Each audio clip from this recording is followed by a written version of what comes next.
Okay, so hello and welcome to another episode of The Talent Fix. I'm Barry Prost, your host and co-founder of Rent a Recruiter.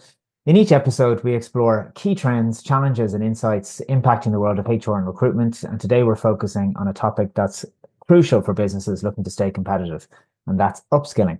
And in my other role as chair of the Dublin Regional Skills Forum, this is really one that's close to my heart and something that I've been really closely aligned with over the past couple of years. So really, to help us dive into this subject, I'm thrilled to be joined by two incredible guests who bring a wealth of experience and knowledge. So first, we have Breda O'Toole, who's at the forefront of innovation and experience and knowledge, experience in technology with the IDA Ireland. And there, she's helping businesses to kind of tap into the right talent and skill sets to drive growth. And joining Breda, we have Carmel Keane, who's the HR manager with Fortway Metals and who's actively leading her organization's upskilling initiative. So in today's episode, we'll discuss how companies can stay ahead of the curve through continuous learning, the latest trends in the tech landscape shaping Irish workforce, and how organizations can overcome obstacles to really create effective upskilling programs. So without further ado, let's dive in. Welcome, Breda and Carmel. So really, we're just going to have a casual, relaxed conversation for the next kind of 20 minutes or so, and really just to share kind of your own practical insights and advice. So maybe, Breda, if I could ask you to kick us off by sharing some information around the current trends you're seeing in innovation and technology that are shaping skills needed in Ireland's workforce today. Thanks very much, Barry. Hi, Carmel. Nice to see you again. So I guess there's four areas of focus that we have that we speak with clients about in terms of upskilling. One is digitalisation, the other is innovation, the other is sustainability, and of course, overall talent development. Mm-hmm. So from an IDA perspective, it's all about trying to support our clients to change and grow and really hop on a transformation agenda, I guess.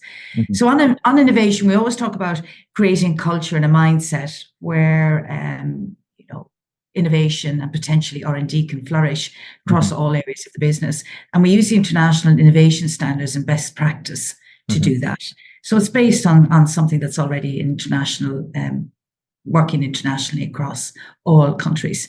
On technology, then we look at how we might help companies reshape their business using a variety of platforms and emerging technologies. And there's kind of two areas we discuss with HR, which we've done with Carmel. One is about how you upskill people in the basic digital and data skills they need. And then the other is in emerging skills like artificial intelligence. How do we, or problem solving, or using data analytics to address issues.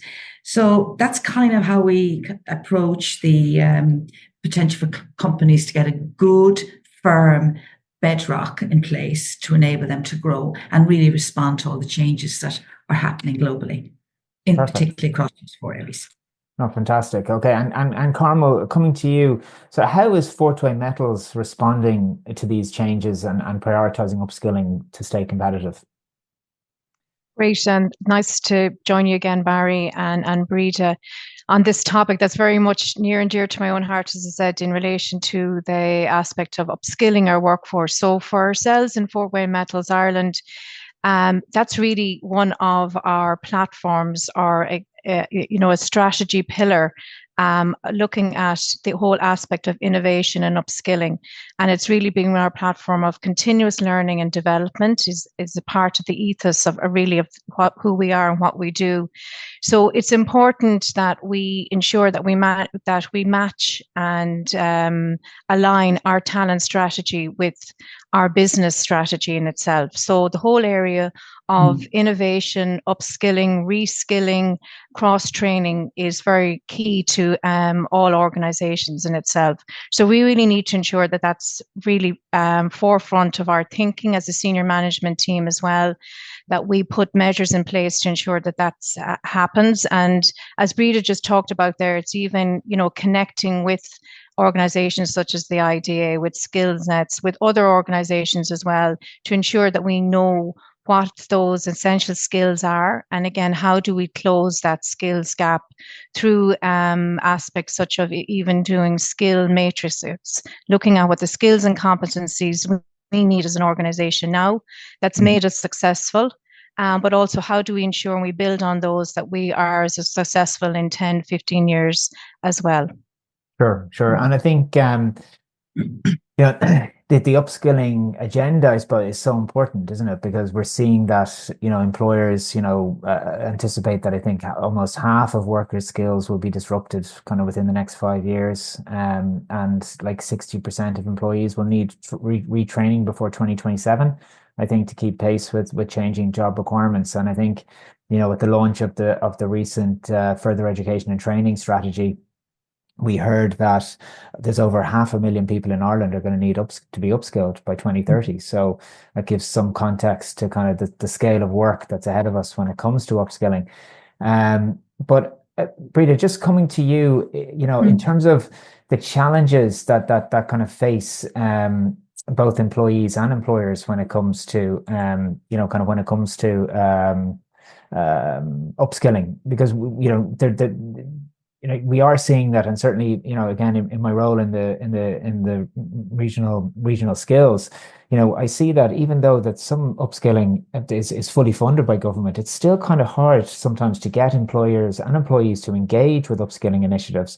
So what strategies or initiatives, have you seen that help companies and their teams embrace that sort of continuous learning more effectively?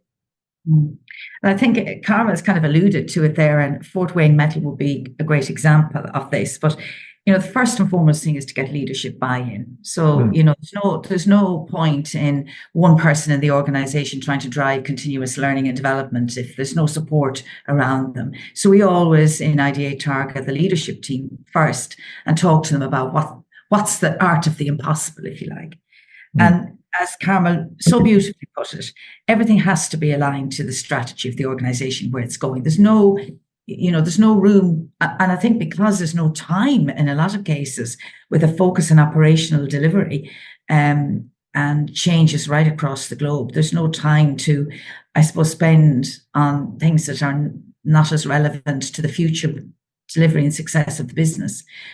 And some organizations have maybe some of the bandwidth to do that, but certainly a lot don't. So being very aligned to the strategy is important. Yeah. And it only dilutes the L&D message if you can't go up and say, that this is important. And then I think, finally, that kind of companies have to link in, as Carmel has done, with people like ourselves, with our national talent development agency, SkillNet, with our wonderful SkillNet networks all around the country, practically 70 of them, really wanting to help companies. So linking in with some of the provision, which is what we help companies to do, is really important. So you haven't time to look at the level of investment out there, all these different people providing learning and development opportunities. So they need help to do that, and that's what we should be doing with them. Absolutely. So if they reach out into the ecosystem, so I'll give a shout out then to the regional skills. Reach out to your regional skills manager then as well, because obviously they're an independent broker and they can guide businesses through what's available. And you're right, it's such a clustered kind of landscape. I mean, looking at it from a business perspective, without the guidance, it's just not possible really to kind of navigate it yourself. So definitely, I agree with that. And Carmel, I think Barry too. Sorry, go on. Sorry, Barry, just to make a point here. There are a lot of really good resources that are substantially paid for. Some are free, some are not free, but there really are some really good resources out there, and companies should work through their networks to try and get a hold of some of those resources. Absolutely. I'll also mention Mentors Work as well, because I'm on a steering group for that too, and that's obviously fully funded and provides great upskilling for leadership and management. But Carmel, if you could speak to, maybe, is there anything, a practical example you can give of what Breda's point was and your point was around making sure everything is aligned? Do you have an example of that, of maybe an upskilling initiative that you kind of engaged in that was aligned, and what that looked like? So I suppose if you look at the very starting point of the organization, it's identifying what those skills that we need. So I mentioned the intro there about your skills matrix. So again, doing that exercise, every organization needs to sit down and do that exercise and say, you have a huge resource of talent. I always say, if you think of the brain power under the roof of any organization is huge, but you need to be able to understand what that talent is. Do your skills matrix. So again, what are the competency skills that are needed for a particular role or function? Then have those conversations as well with the people. So all organizations, your greatest asset is your people. And it's having those career conversations with them to ensure that you're both on the same page, and you all have a clear understanding of what the agreement is in relation to the skills that you need. Also, how that learning journey, that both of you can continue on that learning journey together, and what the outcome needs to be. So it's also ensuring that people feel that they're invested in. So for ourselves here in Fort Wayne, we've had to think about how we get that skill set. So what we do here is a very much a niche area in relation to producing precision medical solutions. So we've actually hired personnel from a wide variety of different backgrounds. So for example, we have people who've worked in construction, we have people who are teachers, we have people who hairdressers, chefs, etc. And what we have done is, we like to call it, I suppose, the concept of our own internal apprenticeship model, where we do on-the-job specific training. So we bring people on a career journey with us. We think we say it's probably about 3 years in order to be an SME in a particular production operation. So what we've done is we've brought people and we've sent them for 6 months to our parent company in the States. Again, they learn from us, we refer to as a master craft person. And they get the necessary skills. They're transferable. We bring the people back here at the site in Castlebar. And again, through peer-to-peer learning, through mentorship, they learn that new trade and then can be successful in it. So that's, if you think about it, I always use the example of, say, a 70-20-10 model. We're very much, it has to be that hands-on approach, learn by doing. We also then have created... Just break that down, Carmel, 70-20-10. Sorry, excuse me. So 70% is learning from experience, learning by actually doing the task and the role. Learning on the 20% job, then is, through advice, through peer learning, learning from others, shadowing roles and tasks. And then the 10% is actually the more structured learning approach, where maybe that's the webinar, the online, or it can be something through further education itself. So it's that compassing element of all those different areas, because we said we need to ensure that, the upskilling we have to have very much a flexible learning within a work environment. We have personnel as well who work on shift. So we work 24 hours, 7 days a week. So again, you have to ensure that you can give that opportunities to everybody, regardless of what shift or what work pattern that they're doing. And we also have created our own 101 modules in particular areas of metallic sciences. People go through those roles from, a conference-led or a classroom-based training, but also then we have a competency-based evaluation from that. And also we have to reach out, I suppose, to different other institutes that would specialize in particular areas. We partner with them to get accredited learning. And what we've recently started, and again, this is a journey, we're just kind of the emphasis on it, but it's a great partnership that we've had with the ATUs locally. And we're looking to see how can we create a program that recognizes the prior learning of that skill set that we have in-house here, to have an accredited program for that. So that's a huge, I suppose, again, recognition to the people and the talent that we have here, to give them that extra, I suppose, recognition externally that they have a qualification in a particular field or area itself. So there are some examples, as I said, really of what we've done, really good still examples. Working on. And that's obviously that they can bring, and not just not just apply in your company, but that's something that's an asset that they'll have throughout their career. That's it, and the whole bit about transferable skills. Absolutely, sure, and I think that's a really nice. Sorry, go on. Just come in there, then, anyone listening to the podcast might think, oh gosh, that's and this is a wonderful example, and where Fort Wayne Metal have partnered with IDA, we can fund some of that. Fantastic. So that's the whole connection between the agency, if you're an IDA client or indeed an Enterprise Ireland client, connecting in with companies and saying, well, that's your ambition. Fantastic. We can see how that's going to upskill your people, secure jobs in Ireland and grow them. We can help you to do that, both financially and be supported to do it. 100%. So just to kind of add that in there as well. Exactly. And even if you're not an EI client or an IDA client, there's plenty of funding out there. Plenty. And again, to reiterate, contact your regional skills forum, and they'll point you in the right direction for that. But that's a great point. And I think, again, looking at it from a recruitment perspective, there's we can see data. I think LinkedIn had a survey that said that 94% of employees would stay longer at a company if they invested in their learning and development. So there's a really compelling case to be made, from a retention perspective, to invest in upskilling. Right. But just a question for both of you. We'll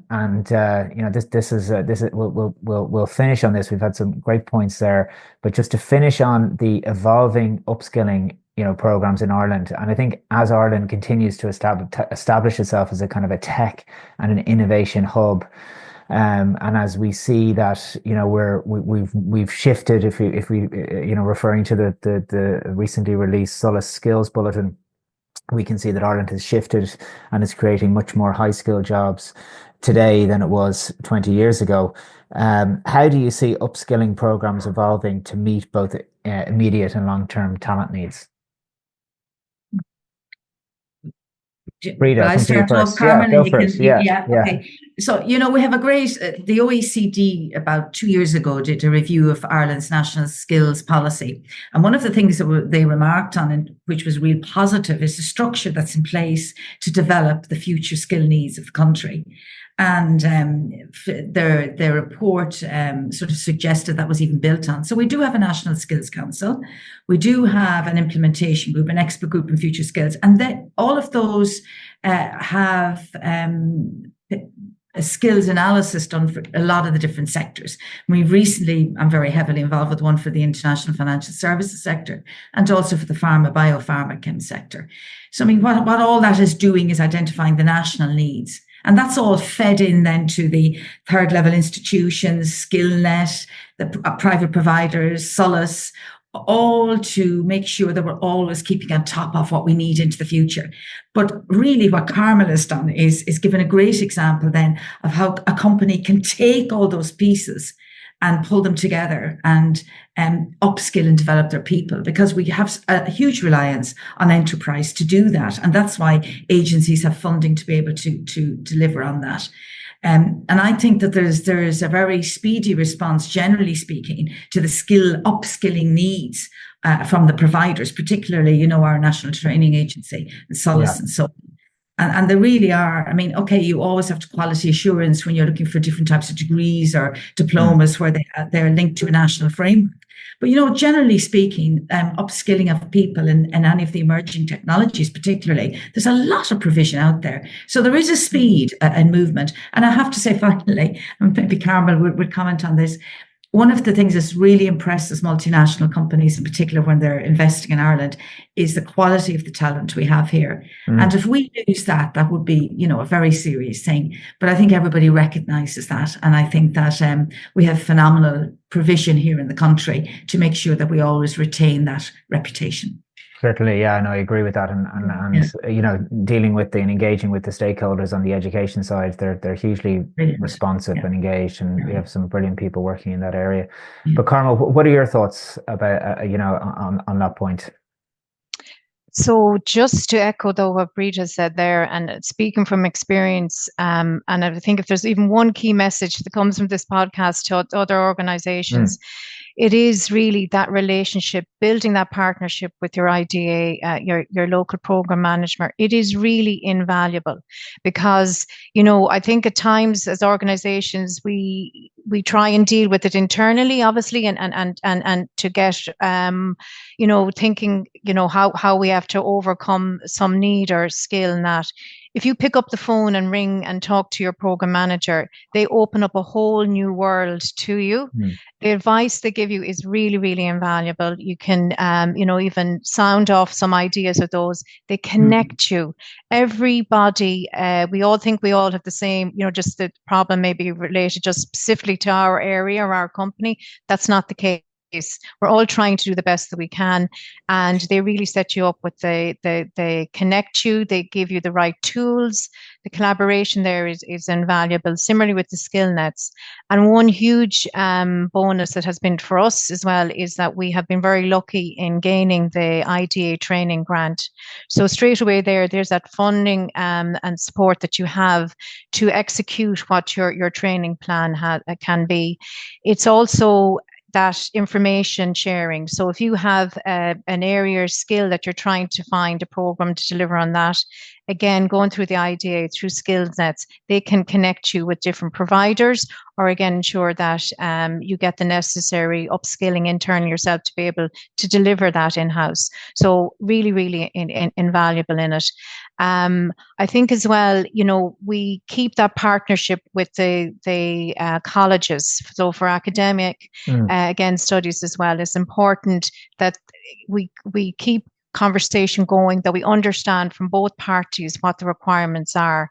And any upskilling programs, I think of it, especially for small organizations, you have to have programs that introduce the whole skills concepts of, resilience, adaptability. I always refer to it in a company, you have to wear many different hats. So whatever your qualification or your role that you currently have should not shape what your future can be and what other areas you can develop in. So it's coming with that open mindset. It's really, really important. So that message is intertwined, whether it's an organization, whether it's the IDA, whether it's academia as well. It's ensuring that we have an open mindset, that we realize that, we have to train, reskill. As I always look at it, say, you need to learn, unlearn, relearn, because of all the new challenges that's coming at us in the future. So to have that in our mindsets, and again, intertwined in all of our programs, it's the same consistent message, can be really, really powerful and will set us all up for success as well. Brilliant. I think that's a great way to finish. So thanks so much, Breda and Carmel, for your time. And Breda, hopefully we've finished up in time for your next meeting. You might even have time for a quick coffee. But just to finish up by saying, look, I think to sum up, the leadership buy-in is critical when it comes to upskilling, making sure that you look at the competences and skills that are required for each role, and then finally look externally at the resources and the support that the government can often provide, often fully free of charge. And I'll finish up by saying, please reach out to your regional skills forum again on regionalskills.ie. But thank you so much. And if you've enjoyed this episode, please check out our previous episodes with industry leaders like Susan Spence, Siobhan Savage, and Hannah Rickson on www.rentarecruiter.com. So thanks so much, Breda and Carmel, again. And it's been a pleasure speaking with you today.